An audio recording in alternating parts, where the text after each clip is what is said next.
the mentality, the philosophy of the enemy to be able to answer that.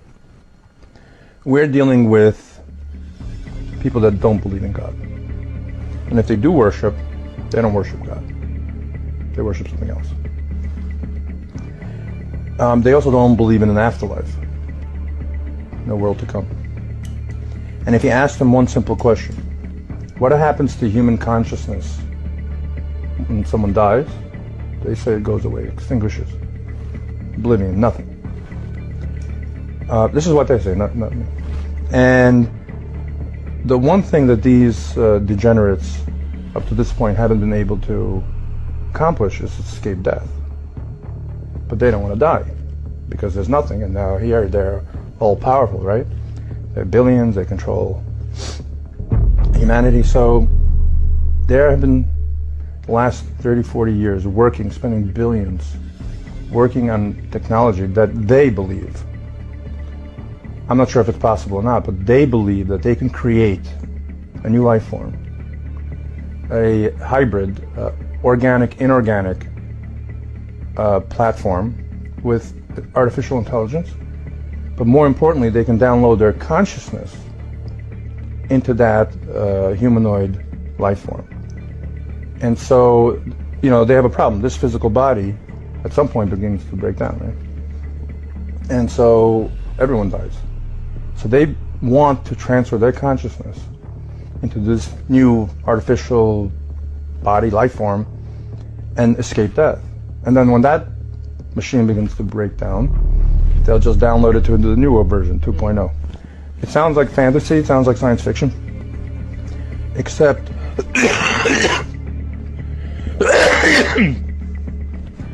except that's what they're messaging, that's what they're spending their... Listen to Elon Musk, he says it outright. Listen to Ray Kurzweil, the famous futurist, or Yuval Noah Harari. Now this is a bad boy. I want to talk about him. He is called the Prophet by Klaus Schwab, Bill Gates, Zuckerberg, and Obama calls him his favorite author. He did it on CNN. So what does Yuval Noah Harari say? It's just one man, little short guy, but he is messaging and influencing the thought patterns of the richest and most powerful people on the planet. So maybe we should know what he says. He says the following. This is verbatim. Look it up. Humans are hackable animals. If you can hack an animal, you can engineer it with intelligent design, but not with some god intelligence above the clouds, but with human intelligent design. For we are now gods.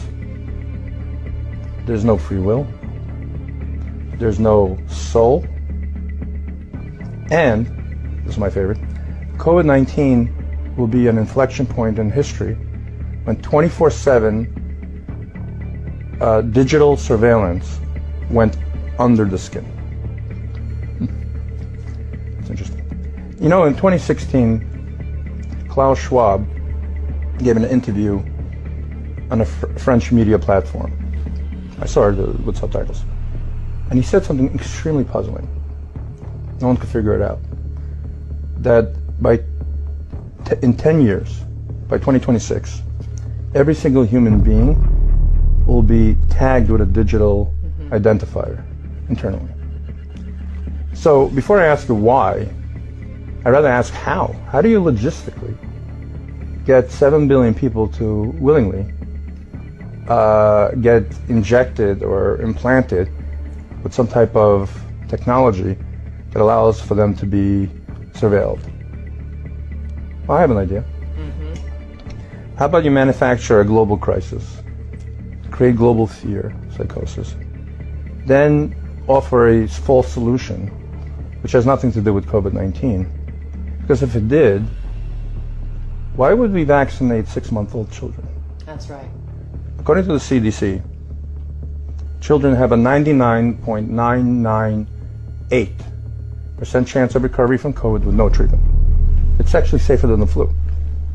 There's no medical reason to inject them with something that is leaving the Sherman March is child's play compared to what this vaccine is doing. It's a carnage. Why would I inject that into a child? Not for medical reasons. There are other reasons, which we'll discuss. But one of them is to transition the world to a world of maximum control, surveillance, and in other words, slavery. We are probably one of the last generations of Homo sapiens, because in the coming generations, we will learn how to engineer bodies and brains and minds. Now, how exactly will the future masters of the planet look like? This will be decided by the people who own the data. Now, why is data so important? It's important because we've reached the point when we can hack not just computers, we can hack human beings and other organisms. Now, what do you need in order to hack a human being? You need two things. You need a lot of computing power, and you need a lot of data, especially biometric data. But control of data might enable human elites to do something even more radical than just build digital. We're developing, through technology, an ability for consumers to measure their own carbon footprint. What does that mean? That's where are they traveling? How are they traveling? What are they eating? What are they consuming on the platform? So, individual carbon footprint tracker. Stay tuned. We don't have it operational yet, but this is something that we're working on.